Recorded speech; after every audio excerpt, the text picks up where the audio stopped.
Good afternoon, dear parents. Welcome to the Premier Schools exhibition. My apologies to all of you, for starting the session a little late. But if you were there inside the auditorium, you must have noticed that the previous session was on. I think there were plenty of questions. Please accept my apologies. Now we are here to start the next sessions, which you have been waiting for. And I'm pleased to introduce the moderator of this session, Ms. Kavita Kalra. But before that, in order to have the interaction, you can please feel free to post your questions. You can see at the bottom, the Q&A section is there, a button is there. Just click on the button, put your questions, and your questions as and when required, Ms. Kavita, the moderator of the session, will take it forward, right? And thank you so much once again. Sunday afternoon, I know it's generally a time to now move out, go out for brunch, but still, if you're putting so much of time here attending this session, this truly shows the commitment and dedication on your side. And I'm extremely delighted on behalf of Affairs. Thank you so much for attending this session. Now, the moderator of the session, Ms. Kavita Kalra. I'm taking the privilege of introducing Kavita. So Kavita is an alumnus of the prestigious St. Stephen's College with a master's in history. She has worked and headed some of the finest institutions like APJ, Dhirubhai Ambani, Selakwi, Sharad Pawar International Schools, and her last assignment had her in the position of Director and Principal of Santa Maria in Hyderabad.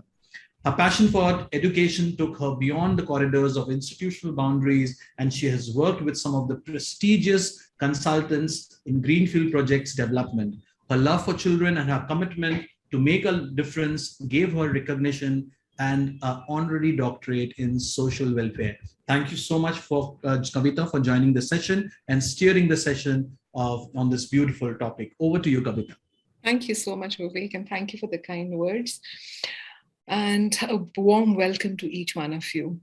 Thank you for joining the session. And I'm sure it's a very, very significant one because SEL, social emotional learning, is a very essential part of education at every stage, has always been, but very significant in these times. In a world of fairy tales, we are also enthralled by the simplicity of Cinderella, the innocence of Snow White, the valor of Prince Charming, and the plethora of virtues and to dream and aspire for. Yet, being unique wasn't much appreciated when it came down to the simpler brass tacks of life. Being unique also degenerated into the dark alley of mental health and an endless labyrinth of pain and suffering.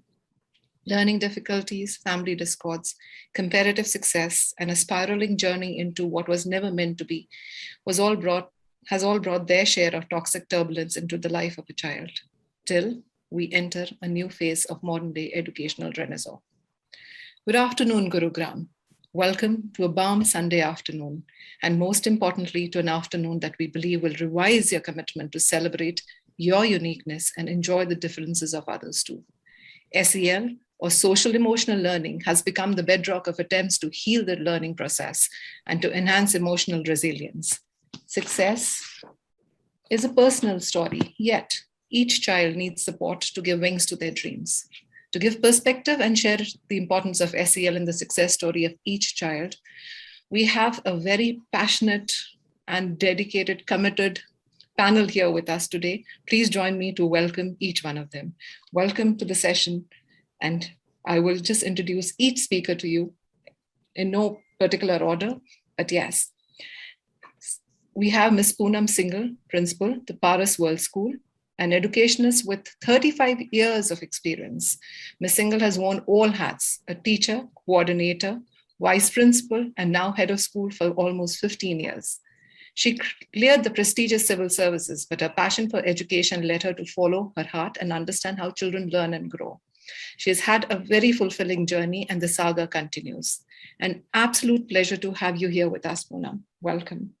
Welcome. Thank you so much for that kind introduction. And I'm so looking forward to having interaction with such a powerful panelist that you've been speaking about for the last 2 or 3 days now.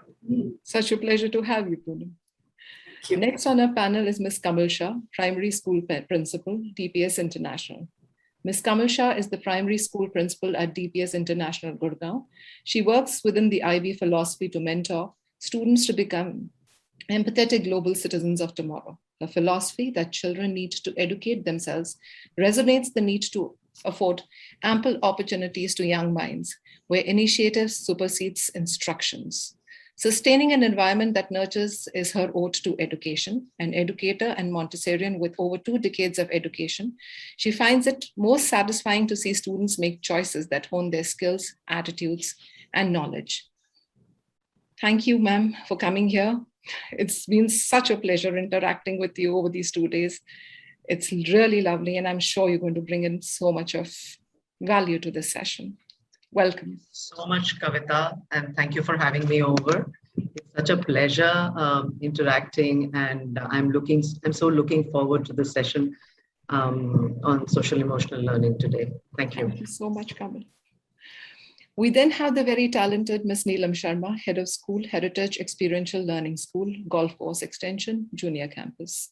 Ms. Neelam Sharma brings with her more than 25 years of dedicated work in the field of education with 10 years as the head of primary program at the Heritage Schools. Her main contribution to primary school education has been to enable learning that demands dialogue with the sciences, humanities, art, literature, and poetry through stories, music, and play in a dream to serve childhood itself. In her pursuit of quality education, she has traveled extensively within the country and abroad to learn and expand her own horizons. She is certified and has worked extensively with Stenner Education, Reggio Emilia, Sri Aurobindo Society, Expeditionary Learning Schools, and Adaptive Learning Framework in her search for meaningful education. As a founder member of the Heritage Experiential Learning School, Sector 62, she has been pivotal in envisaging and pioneering change as an educator and leader. She is now the founding principal at the new branch at Heritage Experiential School, Sector 57. Thank you, ma'am, for coming in. Such a pleasure to have you, such a pleasure to interact with you over these 2 days. Ma'am, you're not audible.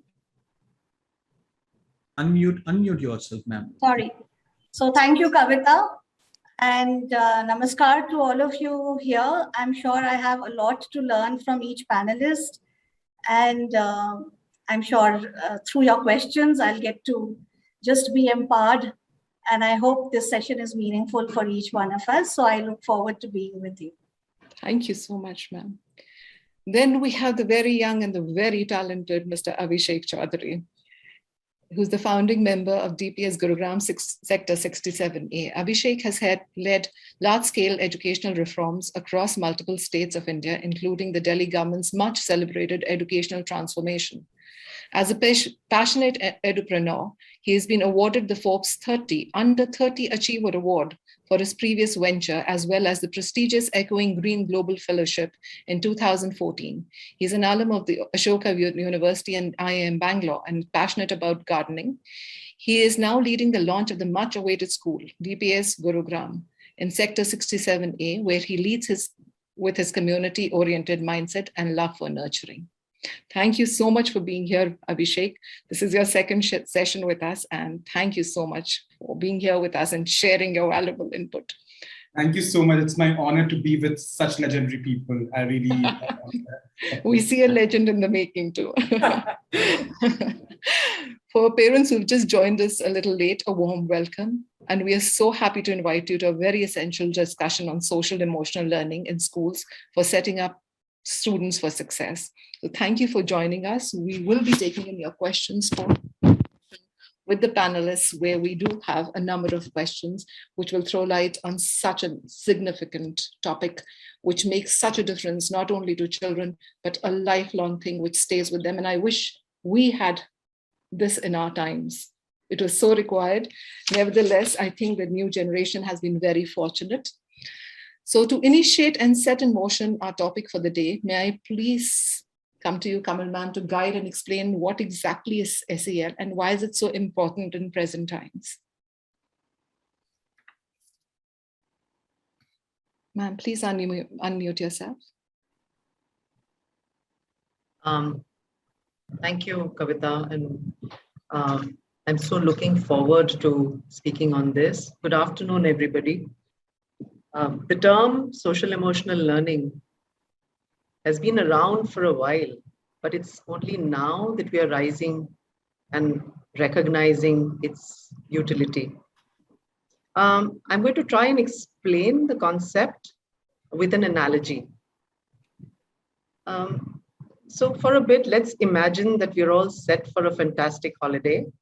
We've packed our bags, our favorite goodies, and we put everything into our car, ready to rock and roll. Can we all imagine that? So we sit inside our cars and there is no brake and there is no accelerator inside the car. What's going to be your reaction? So all you good participants on the other side, I quickly want you to be writing down a couple of words that come to your mind. I'm so looking forward to your reaction. I could just see some reactions coming into the chat box, please. No brake and no accelerator in the car. That's going to be taking you to the promised land of holiday. So I see one, Abhishek saying frustrated. Kavita, I can't see the reactions by the audience though. I'll just, yeah, Ronak, can you just help me with that? Yeah, can you, Ronak, is it possible to put the reactions? Just read out a couple of reactions maybe. Or you can read it out, yeah. Just read them out.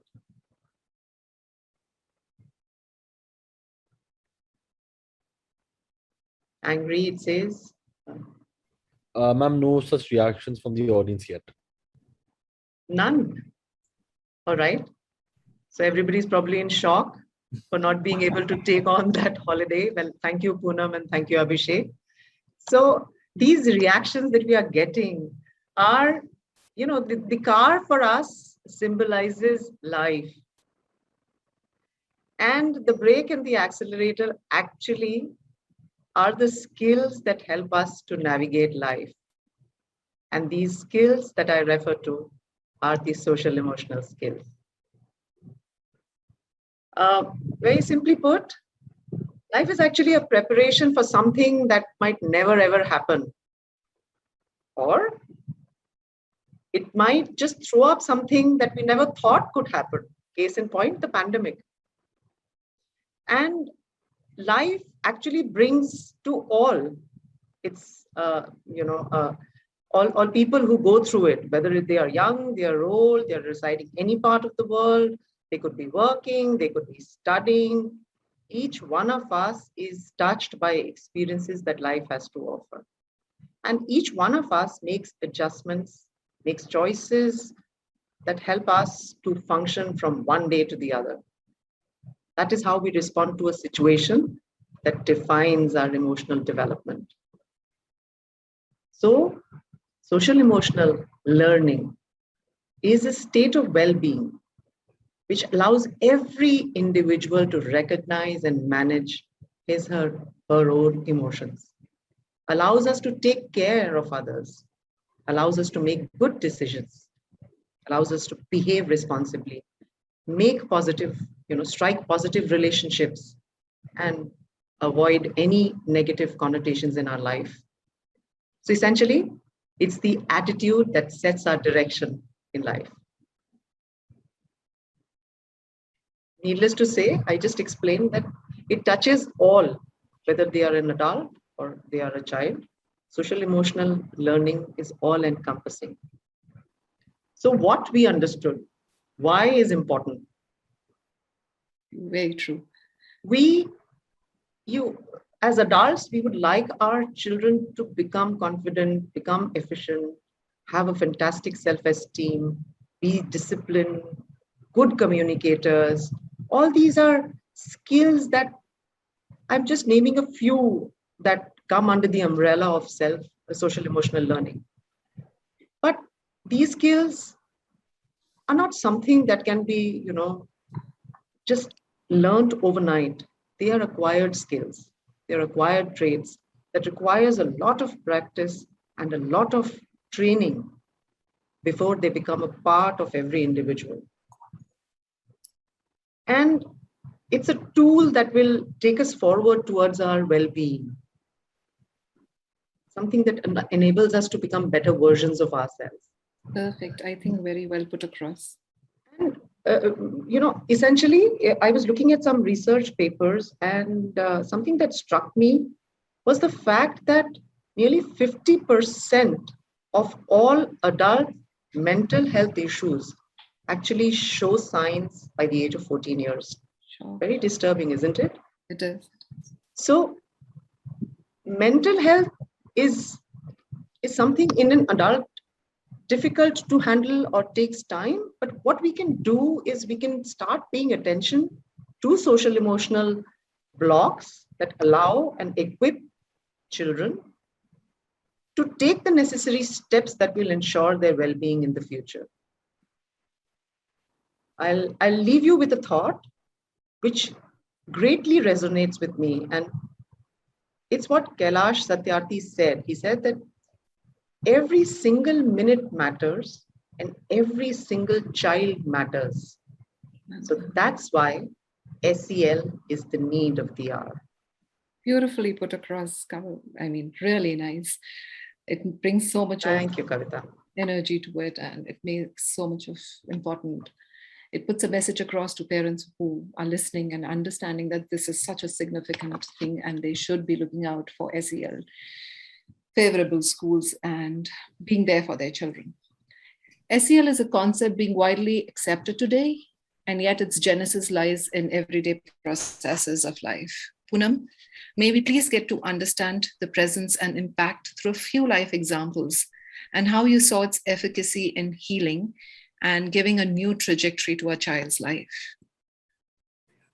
I think, thank you very much. And I would like to thank Kamal for putting the right tone to this entire session.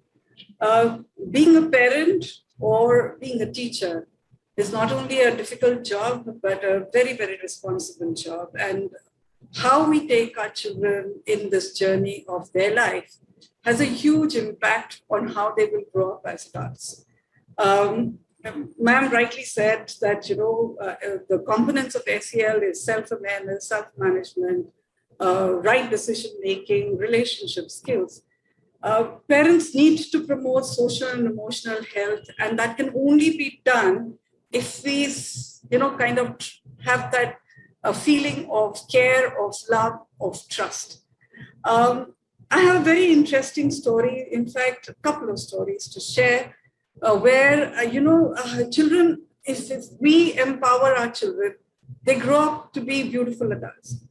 I was the class teacher of grade 8 some time back, long time back, in fact, and one of my students had not done her math homework. I'm not a maths teacher, but her maths teacher came and narrated the story of what this child had to say to her. So obviously the teacher did see red in the sense that why has she not done her homework? So the girl went up to her and said, ma'am, can I tell you very honestly why I didn't do my homework? I don't want to cook up stories, but I would like to tell you exactly why I didn't do my homework. So she said, sure. She said, ma'am, I didn't feel like doing the homework. And that kind of took the teacher a little aback. She said, well, I could have told you anything, that I wasn't well, I'd gone for a marriage, but the fact is that I didn't feel like doing the work. And the teacher very calmly and very nicely said, okay, fine, you didn't feel like doing that work. When is it that you're going to submit that work? Because it needs to be completed. She said, ma'am, I will definitely give it to you by the day after tomorrow, because I have certain other assignments. Now, what, when, and this was celebrated in the PTA, where we talked to the parent and said, we love the fact that this child has been so honest about it. The same child could have been reprimanded, could have been told that what you're doing is incorrect, and humiliated in public, etc., etc. But having maturely handled this entire situation, made the child realize that this is an important task that needs to be done and will impact her as an adult and in future. And today, when I see that child, I see her as a strong, powerful girl who is leading an organization and making sense. So, these are some of the things which, you've seen your journey as a child, and you need to recognize that. I'll give you a short story about my own daughter. She was a state level swimmer, but her issue is that she has got very weak eyesight, very, very weak eyesight. And when you're swimming, obviously you can't wear lenses or you can't wear glasses. So she had gone for an inter-district championship. And while she reached the finishing, while she was about to finish, she probably didn't see the line, and the child who was behind her touched that line and came first. The coach was very, very angry for having given the child who came second the first position and not Neha the first position. And she stood up and she said, well, it's my fault. I should have been the one to have touched that line. And if she's touched it, she rightly deserves it. I mean, it's my fault. So accepting failure, accepting the fact that there is another person and you can make a slip. These are incidences which have such a huge impact on a child's growing. And we as parents, should support this kind of behavior, this kind of aspect of how the child is taking it forward. Khalil Gibran rightly talks, when he talks about children, he says that you cannot house their bodies. You can house their bodies, but not their souls, because their souls belong to tomorrow. You cannot even visit in your dreams. But we as adults, and we as teachers, and we as parents can definitely make that soul strong by empowering that and making sure that we give those positive strokes to the children to take their journey in life forward. So that's there are so many more that I could go on, and I know that there is constraint of time, and we have other panelists who will be sharing such beautiful messages on how social emotional learning is so, so important for our children. And a child with strong social emotion can definitely go up to be a strong adult who will obviously make an impact in his adult or her adult life and contribute to the society and to the country. Thank you. That's from me. It did strike a chord, and I'm sure all of us have gone and seen children similar to this. Lovely stories, really enjoyed ourselves with it. Coming to the next part of it, the pandemic changed the world around and all seemed still and lost. One of the worst affected were children who lost their precious moments of happiness and peer comfort. And the younger ones continued to see school through technological filters. Among the kiosks, we had the emerging DPS Gurugram, a school which brought in a deep knowledge of child philosophy, psychology, and a humane touch. Abhishek, may I kindly ask you to elaborate on the need for SEL in these times where healing child trauma is an essential prerequisite to learning? Thank you, Kavita. And since we are talking about stories, I'll also begin with a story. So this was like almost 4 or 5 years back. I was doing a program in Germany, and my campus, my training was happening in a primary school over there. It was winters, and I saw little kids coming in like hoodies, snow coats, colorful, pink, blue, purple. And before they step into the class, there would be a nice coat hanger outside the class. They will put their coat and went inside the class. And at that moment, I thought, emotions are not like snow coats. You can't leave emotions outside the school gate, outside the classroom. And when the child walks into that space, the child is bringing the whole himself or herself or themselves. And that's the child wants me as a teacher, me as a leader of the school, me as a parent to see, and just not the part of it. And seeing that, acknowledging that is the most important thing. And since Kavita is talking about pandemic and we exist, we are right now, context is the pandemic. These codes have become much heavier. Their weight is enormous, and leaving that code behind is not possible. I think it's almost 545 days when the schools are shut, or maybe 550 days. It was 16th of March last year.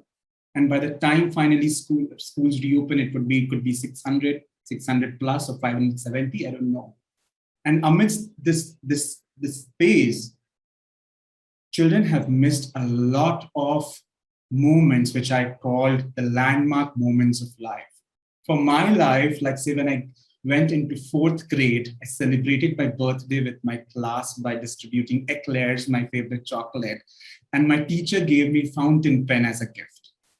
Because fountain pen was a very important landmark of my growing up as a child.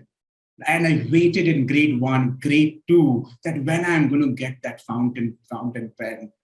And our children have missed many such memories, their landmark growing up stages in last 1.5, 2 years. They have lost loved ones they cared about, with people who cared for them. They have heard about deaths, they have heard about hopelessness, and they have also heard about hope. So now when the children come back to the school, be it a new school or an existing school, it's a responsibility to welcome children to their space with their snow coat, which is heavier, help them heal, evolve this space as a healing space, as a nurturing space. And since we were designing our school concept amidst pandemic, we had to be very mindful of this situation.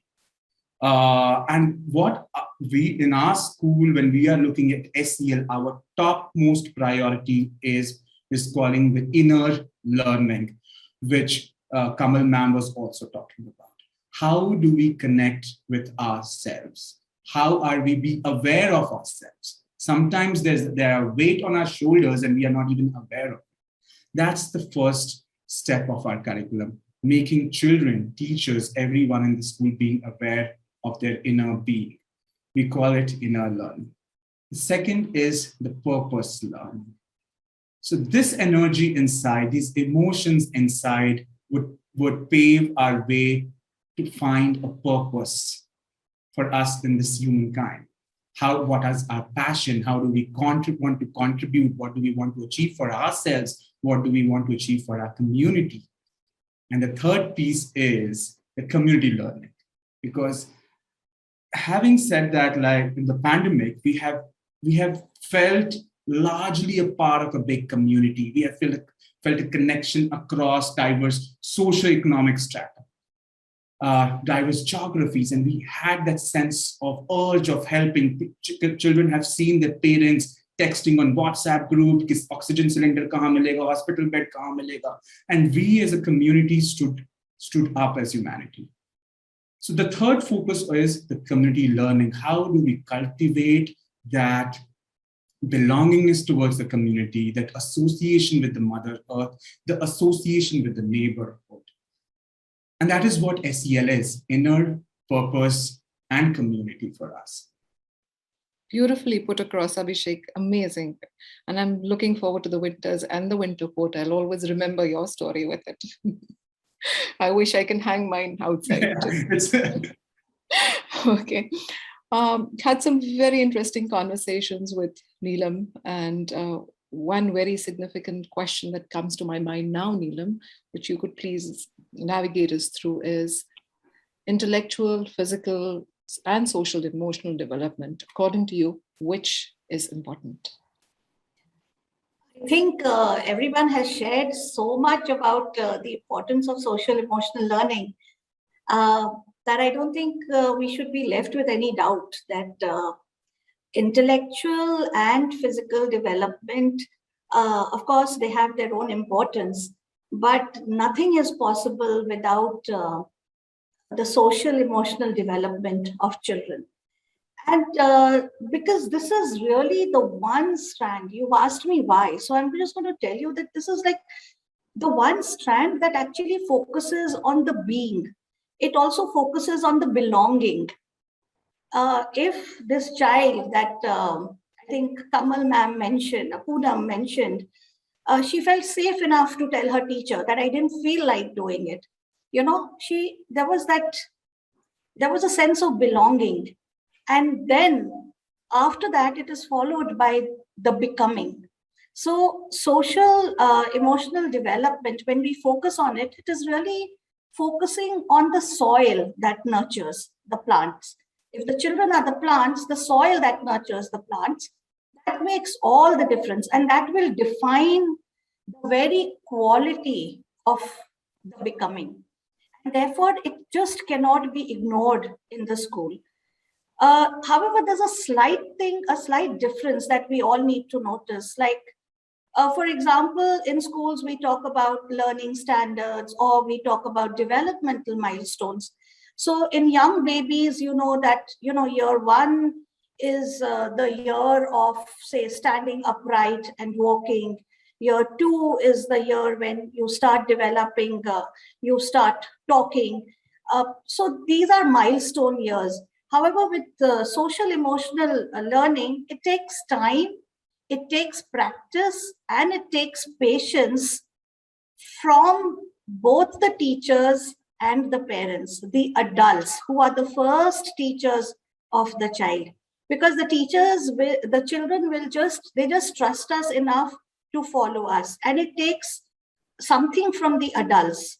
It is not only about the children, that soil, like I said. So if the adults can really focus on time, patience, and keep practicing whatever they are saying consistently, then the children, they have a good place where we've really created time for their feeling life. In the class, do we really have we really created space for the feeling life of the child? Like I think Abhishek said, we cannot leave the emotions outside of the class. They have to be brought inside. There has to be that space for the feeling life. And when we open up the space for the feeling life, that is the time when it really opens up the neural pathways that allow cognition to happen. So actually, everything goes hand in hand. Cognition cannot happen without this space to, for the feeling life of how the learner is feeling. So if we try to remember our school experience, the majority of us, we were like downloaded a lot of concepts of mitosis and math and everything else. The Industrial Revolution, you name it, and these concepts came in. We would learn some of it after, because we had a test, but some of it we would remember. However, our skills, they would develop quietly in the background depending on our interests. They would depend on how much we loved the teacher or the teacher cared for us. So it really depended on our interest. But what really was, very defining in this entire process was our feeling life stood like the fortress. It really defined how much we would take from those lessons. And that is why the emotions really set the stage for our learning, which can become lifelong learning if we have to, really pay attention to how much the children are taking. We can't ignore this aspect. And if we even try to delve a little deeper into our own memories of school, we have these fantastic recollections of childhood. But along with that, we also have feelings of intimidation that we suffered in the playground, the feelings of loneliness as we grew up, when we were attracted to the boy or the girl next door, the awakening, as we would call it, and to some of those blundering moments we may have felt embarrassed in with the opposite sex. There were victories, there were defeats, and there was the antagonism that, a lot of the adults portrayed, whether it was family or teachers, that they knew it all, and we used to get so angry. But as we matured, we used to just, we realized that we were swimming in this sea of insecurity. And sometimes they were just lifted by these hopes whenever we had this correct soil, and which allowed us to express ourselves. So this is something that I just wanted to bring to the forefront, because we're also standing in a society, in a very, very complex world today, where we are all observing that there is cultural decay. And there is dominance of the modern media that has created such toxic soul conditions. And today's children, they have to survive in those conditions. So we can't leave these things unnoticed. Schools have now had to address it. In the beginning, you said, I wish we had, it was like we had these opportunities. But this increasing sense of competition, the family fragmentation, we've seen all are seeing a dramatic rise in divorce figures. These are all strains on a child. And this is one of the changes that we need to kind of really recognize that's happening in our society, and therefore take on this responsibility in schools or even in our own homes. I think cognitive researchers, they've really pointed out that social emotional development is as important as the intellectual and physical development. And our emotional life is really called what you would say, the life of instinct. It responds before thinking can commence, right? And what we need to exercise is a choice in every moment. And that is what the becoming is all about. Because whenever we step out into the world, that is the time when we have to be so equanimous, and we have to respond to the world in such a responsive way, despite all the muck that's happening around us. So we've seen examples, very recent examples of how societies have risen up. But that is what education is supposed to empower you with. And of course, you will then use the knowledge that you have gathered to respond. So I just like to leave you with those thoughts for now. Thank you so much. Means so much during these times, makes us think about our children especially, and these are difficult times, and you put in so much of thought process. I mean, I'm sitting here thinking about my kids at this time too, and all the children in the school. This leads me to a related question, and probably emotions are very personal to the core of any person, yet the social environment strongly steers a person's emotional well-being. Kamal, I understanding your work with children, who do you think are the essential stakeholders, and how do you foresee the role of educators in SEL? So I'll answer your question, but at the outset, Kavita, let me simply state what Naomi Osaka said very, very recently. She said, it's okay to not be okay, right? The environment has an influence on each one of us, and we have no control over it. But how we react to it is something that each one of us can be trained into. Our, self-awareness, our self-management skills, social responsibilities, our capability to respond in a responsible manner, all these things can be moderated. So I'll just stretch Abhishek's thoughts a little more, and I'll stretch my responses beyond the pandemic times. It is a global crisis today. It could be a country crisis tomorrow. It could be a community crisis the day after. We are not restricted in our thought and our, training of the social emotional skills simply because the country is going through something or the world is in the midst of something. Social emotional learning is and needs to be a way of life for each one of us. So, and when you talk of stakeholders, right from the government, and I'm very happy to say that the NEP today, in its modified version, acknowledges the role of social emotional development and learning, which is a very heartening step forward. The government, the school management, the teachers, the parents, and the children themselves are all stakeholders in the development of social emotional skills. So coming down to teachers as mentors who help children cope, because obviously children spend a lot of time at school. So we rightly said that teachers have a huge influence on how children respond and how they grow up. But even before we talk of the teacher's influence, we first need to strengthen and arm the teachers themselves to be imparting those social emotional skills, right? If a teacher doesn't know what needs to be done, if a teacher doesn't know what is the expectation at which age level, if a teacher doesn't know what are the developmental milestones and what she can do, she will not be an effective educator or a mentor or a guide inside the classroom. So we first need to secure their social emotional health. We first need to be educating them to understand what they can do, what are the telltale signs that tell us where the children are headed. You know, once we empower them, can we talk about bringing social emotional development inside the classrooms to the children?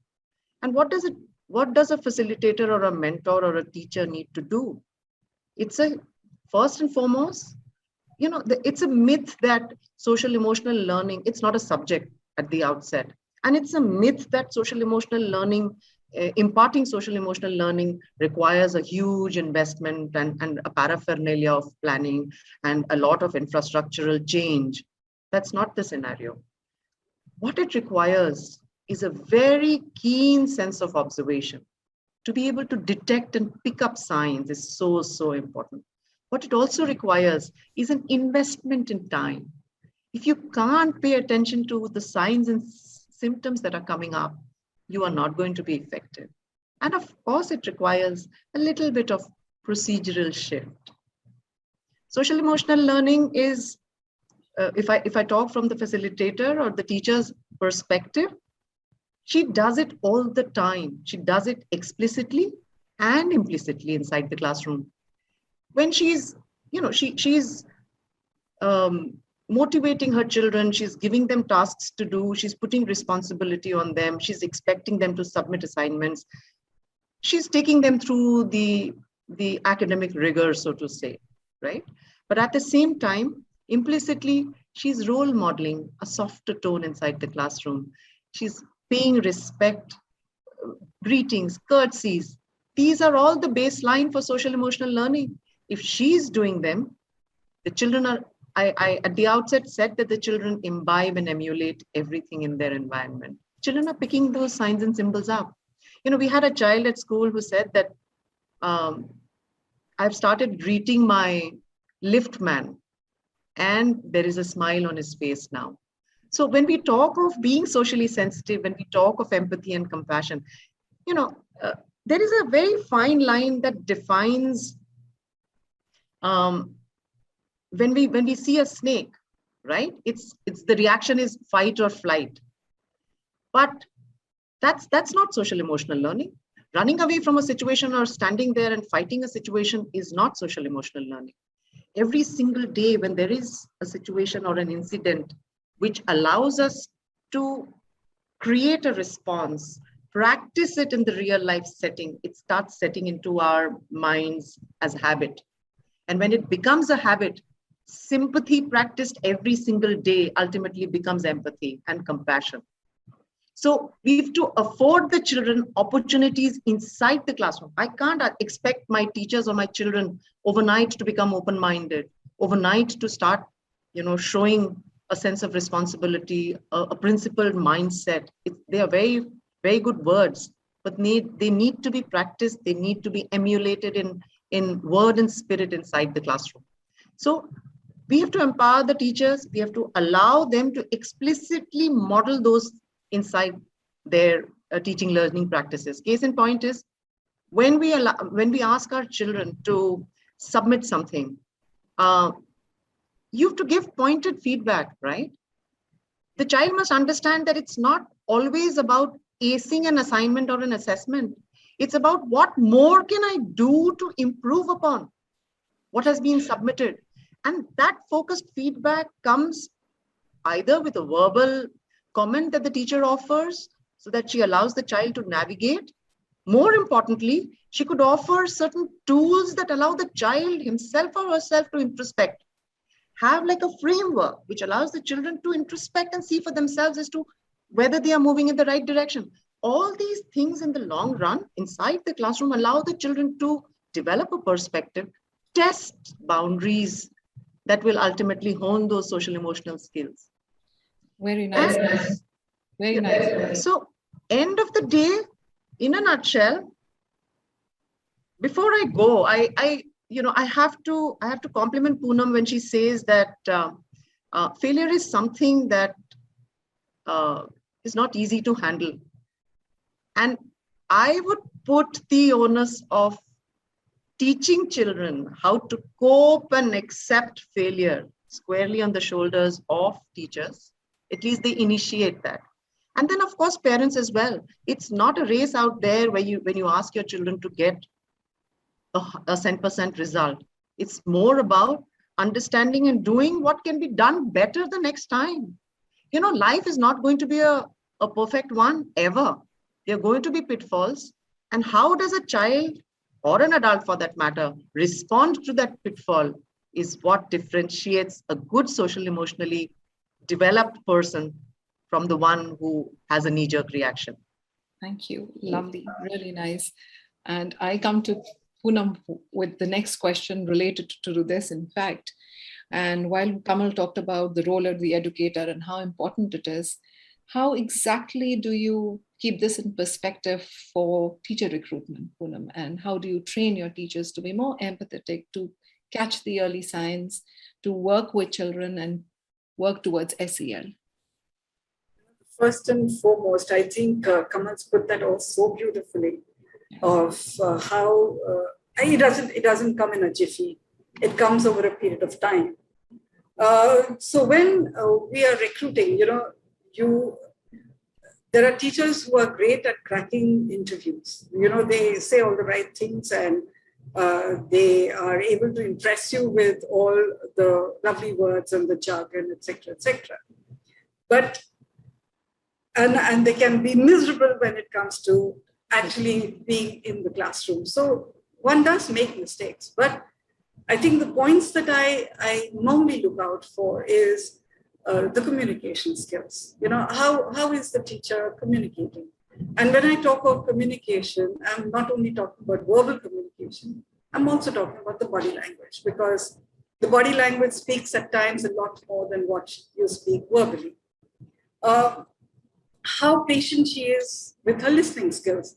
So is she all talk, or does she take a moment back and listens to your question?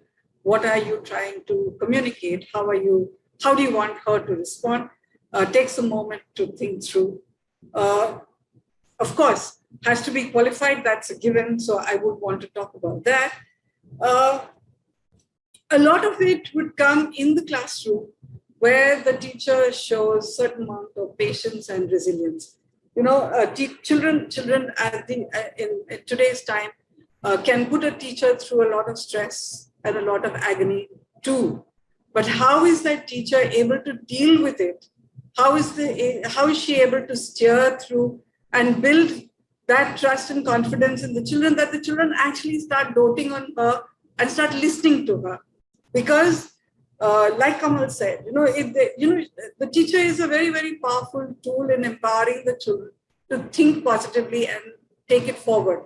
So accepting their negligence, accepting their faults, teaching them that if they stumble and fall, she is there to guide and to steer them through and help them to rise and grow better.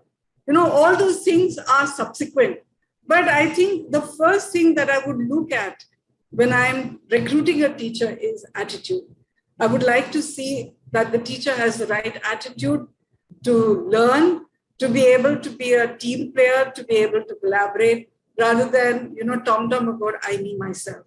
So if the teacher has a positive attitude, has a good demeanor about herself, is able to carry herself well, I think the rest of the things can all be trained in-house while the teacher is working with you.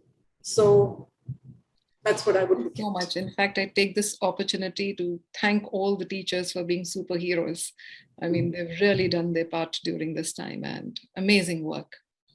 Even keeping their own thoughts behind it, keeping their own troubles behind, and being there with the children constantly. Nearly everyone lost someone precious and to deal with it and to come back and be there for children has been an amazing thing. So we must celebrate that. Thank you, in fact. Considering time, probably we'll come to the last question and then we'll go on to the parents' questions after that. This question is for you, Abhishek.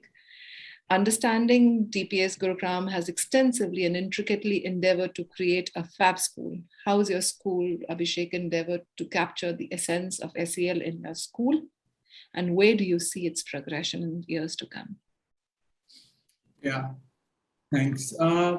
We have to accept that SEL is not a destination, and it's a journey that we all need to take. And when I say we all, it means right from our founders, our governing council, me as a teacher, educator, as a manager, as a child, as a parent. And it's a journey we all have to take. So what we have promised ourselves the willingness to take this journey. And when we say we, I say the entire school community. And since we have parents who have joined this session, and when we would have, we would expect the same from our parents. The SEL is a journey where we have to walk together on this. Now, when you talk about how we are trying to institutionalize this process in our school, the first is, of course, is an integrated approach, which Kamal ma'am was talking about, that SEL happens always. It was happening always. It was happening 10 years back, 20 years back, 100 years back as well. But in last couple of decades, we realized that the amount of impact as the kind of SEL behavioral competencies get you in life is much more than the other competencies which we were measuring or teaching in an organized way. So the first thing we are doing is integrated. The second, we also feel the need of a dedicated intervention on SEL. Like we have a dedicated intervention for a Hindi period, or English, or a French, or a math, SEL also needs a dedicated classroom, dedicated pedagogy towards it. And the third thing is the collaborative approach, which I started with. Like everyone has to onboard this journey at a different level, at a different pace, but we have to commit. We have to be open towards taking this journey. Just expecting the teachers or the child to be on this journey won't be just. Like we all have to be in this together.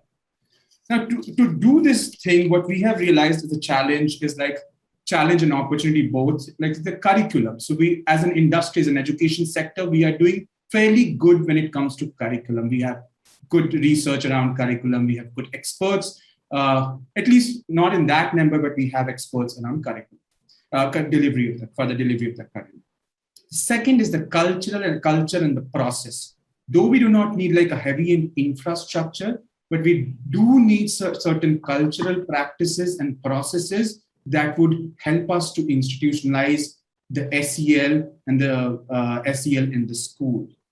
The third thing, very important, which Poonam was talking about, is the professional development of the teacher. And when I say professional development, it doesn't mean bombarding them with series of trainings. It's like helping them to take this journey, navigating this journey with them. And the fourth thing, which is very crucial, is the assessment bit of it.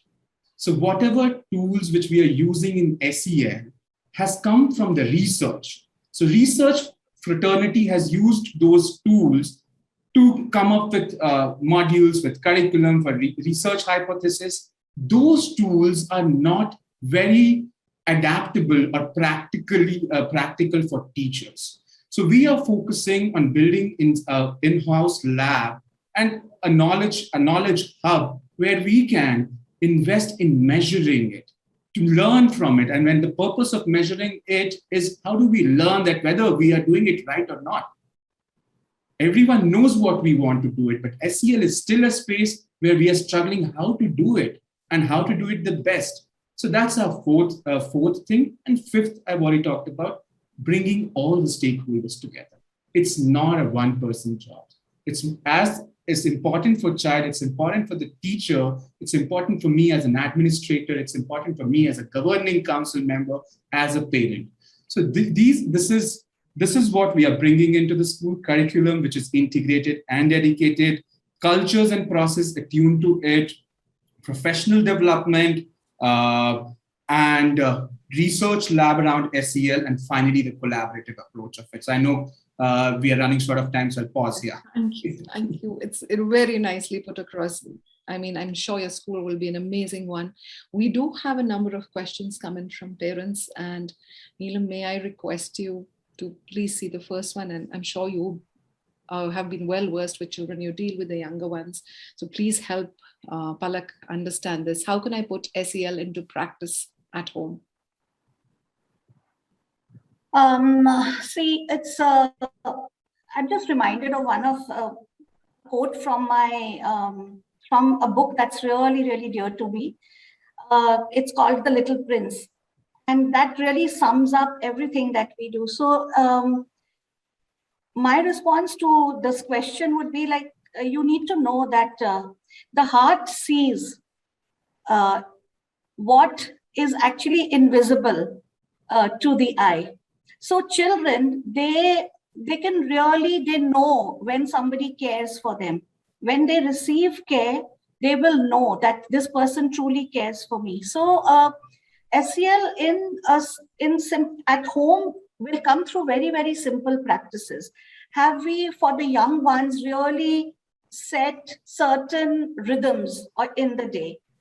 For example, do we follow some kind of a routine for them where they get up at the right time, when they have mama time, papa time? All of us are working, but when they know that it is consistent through the day, then they feel safe, because they know this is the time I have with my mom, this is the time I have with my dad, and I may have certain rituals in terms of my father reads this little story to me. So, then you know that and through the years, these stories will make a lot of sense. The child will remember these stories, that this is a story that my father told me or my mother told me. We often see children, they come and they display these stories in their classrooms.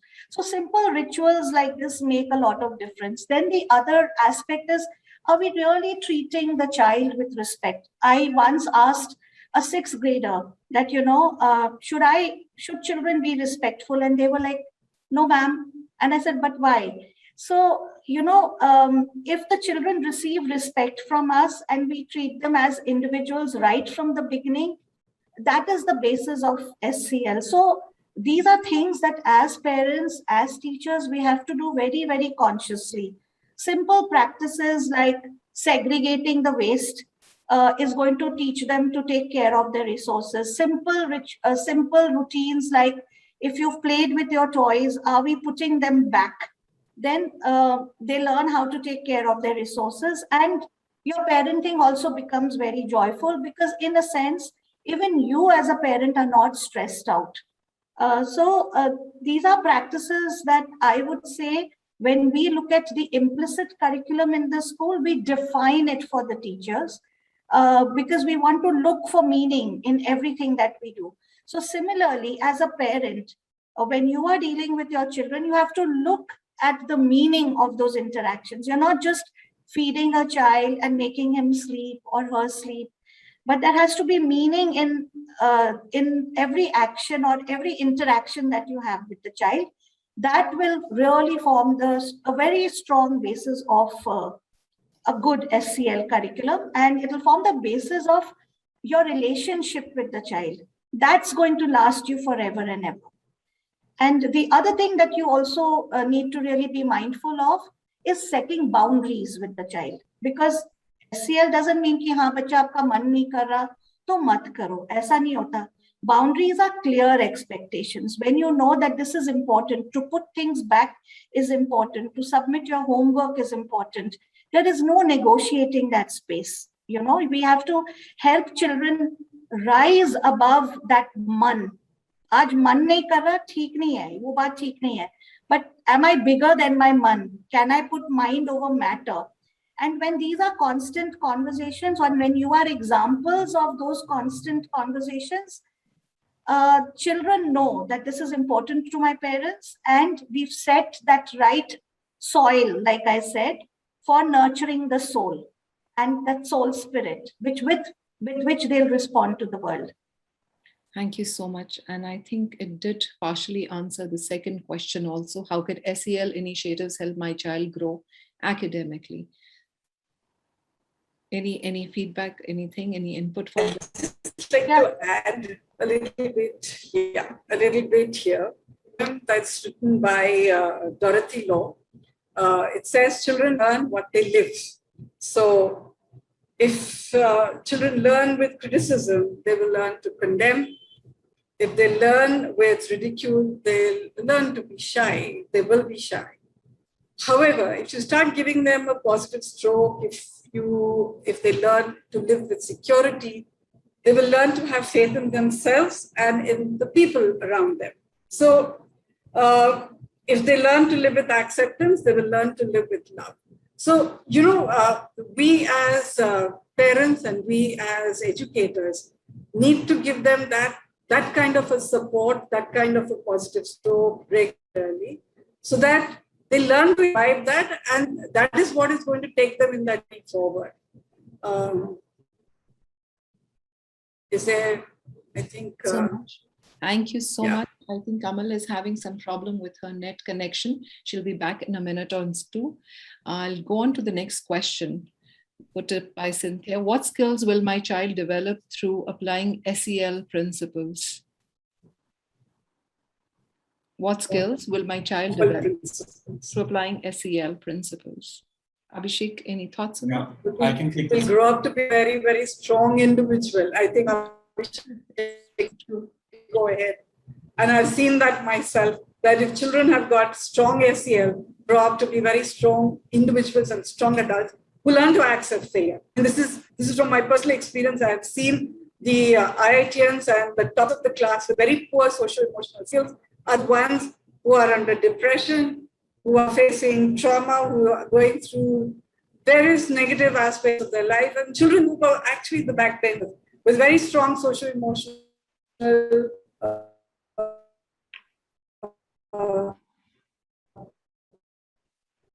Abhishek, would you want to add something? Yeah, I can. believe in themselves. We didn't have a journey.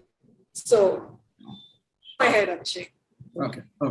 So I think it was Cynthia's question, and it's when we go out on a lookout for skills for SEL, it could be very overwhelming. And there's no two papers which would talk about the same skill sets across. But however said that, it's very, at the core, you have to, like, there's a connection between all those skill sets. And as an educator, as a parent, you have to choose 3 to 5 key skills which are appropriate to the age group. So there are certain skill sets which are focused on early years, and for certain skill sets which are focused to up to the 14th year, because that's where emotional development happens more. We are at our school, we have identified compassion, creativity, and confidence as 3 most important skills. And when we say compassion, it encompasses things like empathy, self-compassion, connections with others as well. When we talk about confidence, we talk about communication, we talk about resilience, we talk about ability to overcome challenges. And when we talk about creativity, we are looking at skills like problem solving, looking at identifying opportunities. So these are the skills. So I could recommend Cynthia some preliminary reading around understanding what SEL competency should be. And one thing she must be reading is what Neelam suggested is like Little Prince. It's a must read for a parent, where you would understand the ethos of the SEL. And then you can go and have a discussion with the teacher of your school, like what are the competencies focusing on, and try relate to the Little Prince, because it has most of it covered over there as well. Great. So I think we'll connect this with Mr. Ram Kapoor's question here. How does SEL affect the learning environment at school? How does SEL affect the learning environment at school? Maybe I'll So, take that. I'd like to answer that, if it's okay with you.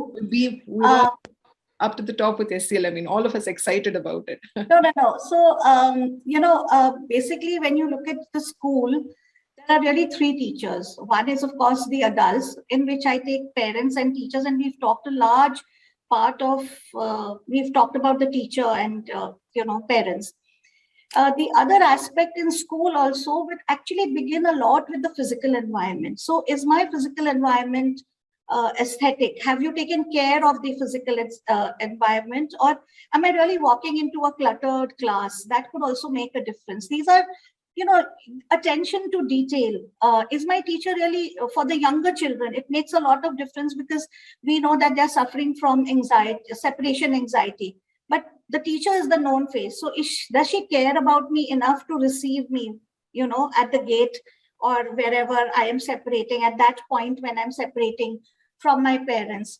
So these little things really, create a very warm and welcoming environment for the child in the school.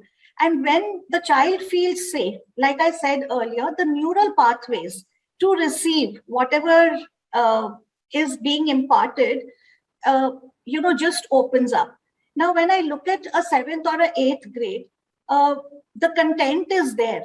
Like, I really think that if we have to have a separate curriculum running for SEL, that's not what it is. SEL is really the implicit curriculum that you run, from the way that you receive the child, from the way that you set forth the child, but also within your content. For example, if you are doing, in your chemistry lab, if you are looking at, when you're working with gases, that's the time when you can look at how smoke chokes you. You could be talking to a 7th or an 8th grader about smoking.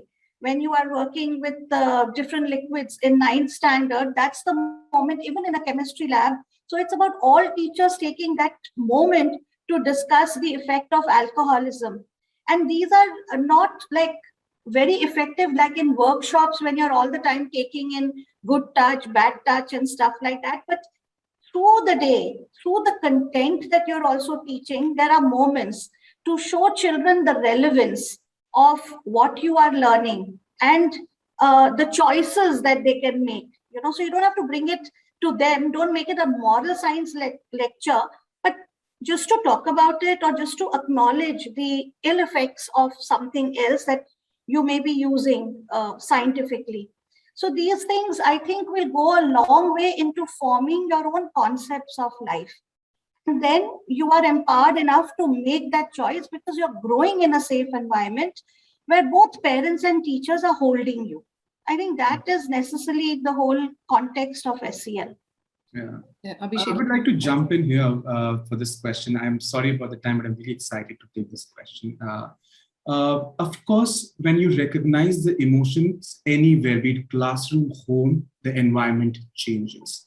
And it's important to see like the hierarchy when the child feels in a particular space. The first level is if the child is feeling safe.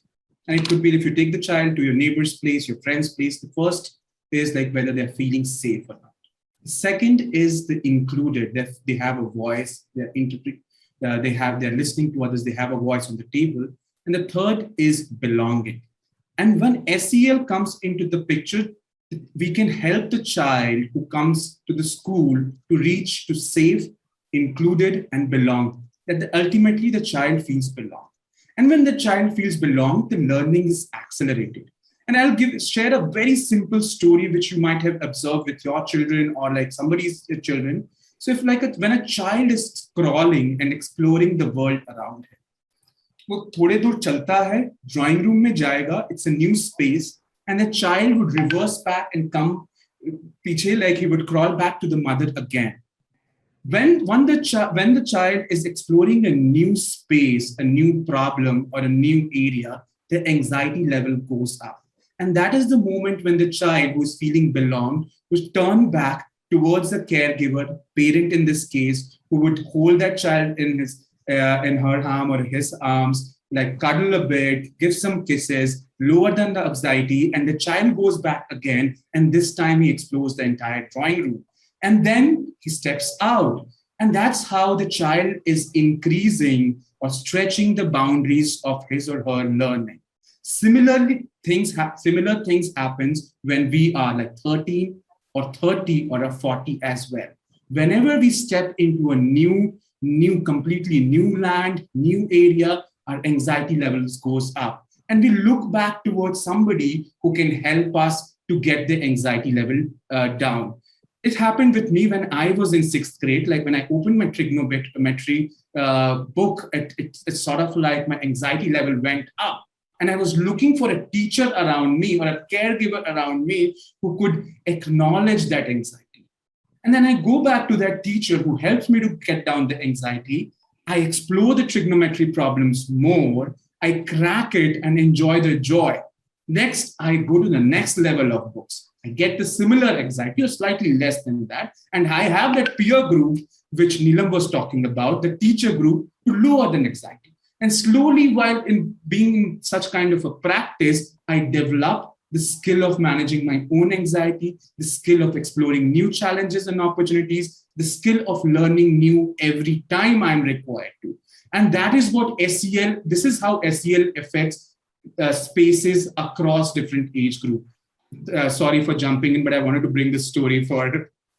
Do you think, Kamal, SEL will also help in student behavior? I think that's quite a nightmare for a number of parents. So could you throw light on this? Yeah, apologies at the outset. My internet dropped, so I was kind of thrown out of the meeting. Yes, yes, certainly, Kavita, behavior and SEL skills go hand in hand. It's again, I'll reiterate that nothing works in isolation.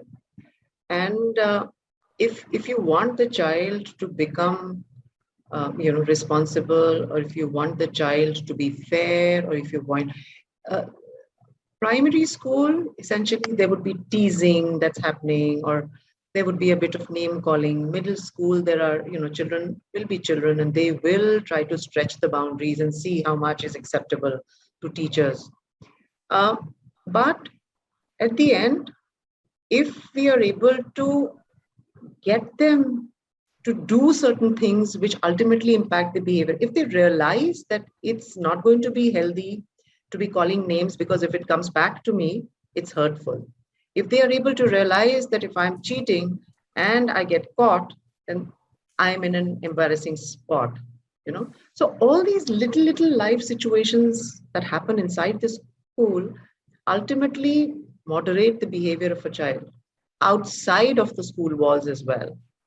So while experiences kind of continuously happen between children and students and students, they have an impact outside the walls of the school, because they allow the children to understand if it worked here, it probably will work outside, and in different situations which are probably more or less similar in nature. So yes, behavior gets moderated, sets into a habit, that habit becomes a personality, and that personality becomes a win-win later on. I totally relate to this. I think we've answered more or less most of the questions put out by parents, but we won't let you go off without putting a really significant take back for each parent. The session was amazing, but could I please go to each one of you and request you to put out something which a parent can take back from this session? Poonam, could we begin with you?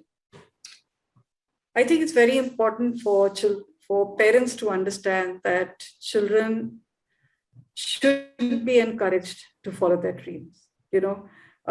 Life does not tarry backward. Don't expect them to be like you, or don't expect them to fulfill your unfulfilled wishes and dreams, because that impacts the lives of the children as they grow into adults. The constant fact कि ये करना जरूरी है और ये milestone attain करना बहुत जरूरी है, ऐसा जरूरी नहीं है. It is not. Allow the children to follow their dreams, allow the children to be strong, and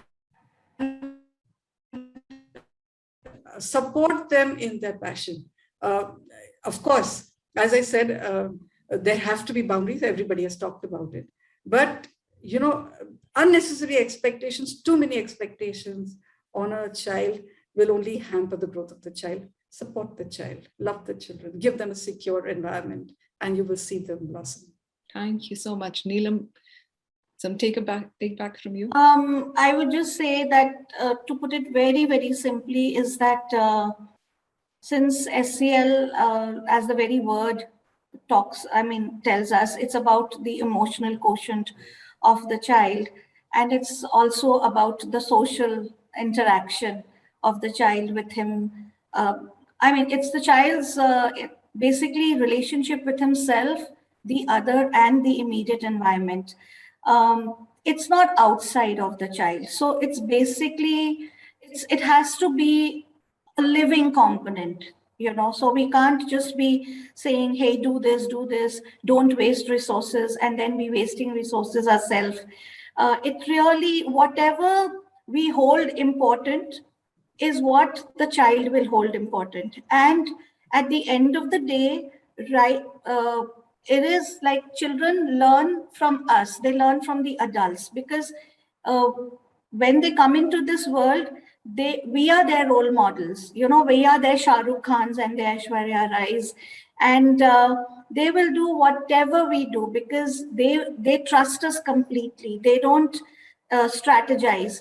And being worthy role models, it is our responsibility, and therefore we have to live what we expect of them or what we want from them. That's all I would say. Thank you so much. Very well put. Abhishek, what about you? I'll say two things. First, it's an opportunity to increase your appetite to love and to be loved. Wonderful. So SEL helps, it gives us, all of us, an opportunity to love more and to love ourselves, to love learning, to love our surrounding. And it's an opportunity we shouldn't miss on. Second bit, though we are talking about children, SEL today is more for adults like us. It's more for us to commit to this journey as parents, as teachers, as educators. And we must have seen those WhatsApp forwards jahan pe likhte hain ki we were born creative, schools killed it. So children are there. And now it's for us, it's an opportunity to increase our appetite to love ourselves, love our people. So let's take it. It's fun. I'm already feeling that. Kamal ma'am, anything from your end, please? Neelam mentioned Shah Rukh Khan.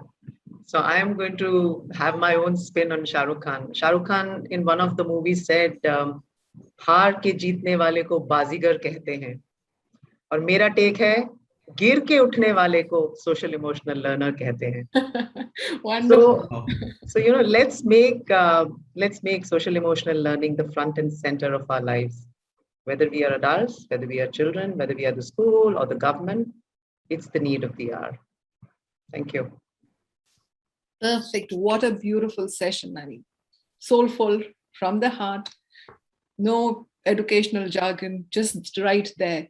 Thank you, Vivek, for getting us all together here. Amazing Absolutely. session. I hope the parents have really enjoyed it. I did. I'm sure each one of us did.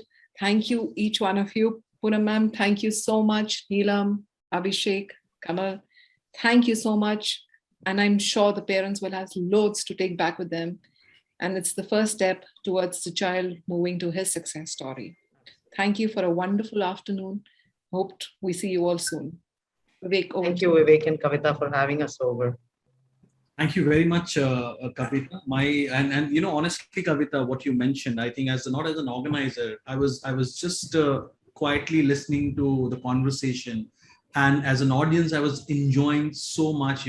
Great amount of, and there's so much to reflect upon. I think great learning, and in the most simplest form, in a very informal way. I think the way all the speakers you have transacted today and you have delivered this session, I think this is something extremely much appreciated. Thank you so much, Ms. Neelam Sharma, Poonam ma'am, Kamal ma'am, and dear friend Abhishek. Last but not the least, Kavita, thank you so much for preparing everything, and you have moderated so well. I think all the aspects were covered in a very short span of time. This session, now for the parents, this session will be on Facebook Live.